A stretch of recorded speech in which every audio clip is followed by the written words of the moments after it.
បាទសួស្តីបងប្អូនទាំងអស់គ្នាបងប្អូនដែលធ្លាប់ទស្សនាយកអាលុកធីវីរបស់ខ្ញុំប្រហែលជាធ្លាប់បានឃើញវីដេអូមួយដែលនិយាយអំពីសត្វជ្រឹងនេះហើយបាទនេះគឺជាសត្វជ្រឹងដែលស្ថិតនៅក្នុងបរិវេណក្រុមប្រឹក្សាអភិវឌ្ឍកម្ពុជានៅក្បែររង្វង់មូលវត្តភ្នំនឹងឯងបាទកាលចំនួននោះយើងថតដែរប៉ុន្តែយើងអត់បានឃើញសត្វជ្រឹងនៅពេលថ្ងៃទេបាទវាជាបាតុភូតចម្លែកមួយពេលនោះមិនដឹងថាមកពីមូលហេតុអីទេបាទ ធម្មតាសត្វជ្រឹងគឺជាសត្វរាត្រីចរដែលចេញរកស៊ីនៅពេលយប់ហើយវាសម្រាប់នៅពេលថ្ងៃដោយដែលយើងឃើញនៅក្នុងវីដេអូហ្នឹងអញ្ចឹងបាទតែចំនួនដែលខ្ញុំថតនៅពេលនោះគឺ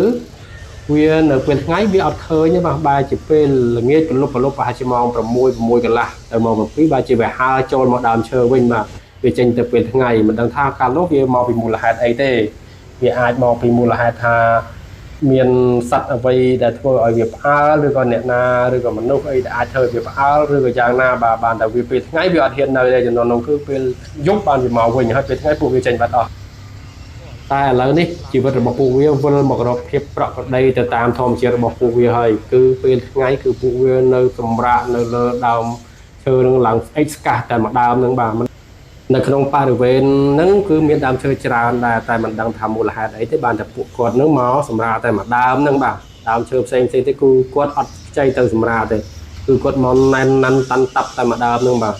ច្រើនមែនតើអាចថាវាជាទម្លាប់ឬក៏វាមកស្នាក់នៅមួយកន្លែងតាមមេដឹកនាំរបស់វាបាទដូចដែលយើងធ្លាប់ឃើញហើយវិជាវបើវានៅលើដើមត្នោតណាគឺវានៅតែលើដើមត្នោតហ្នឹងបាទទោះបីជាមានដើមត្នោតនៅក្បែរហ្នឹងច្រើនទៀតក៏ដោយក៏វាមិនទៅនៅដែរបាទគឺវាសម្គាល់កន្លែងហ្នឹងបាទដើមឈើហ្នឹងឬក៏ដើមត្នោតហ្នឹងដែលកន្លែងដែលវាគិតថាមានសុវត្ថិភាពមានសេចក្តីសុខទៅវានៅគ្នាមកស្នាក់នៅជាមួយគ្នាជាក្រុមជាពួកយ៉ាងច្រើនណាស់ណាស់តាន់តាប់បាទមានទាំងតូចទាំងធំដូចនេះបាទ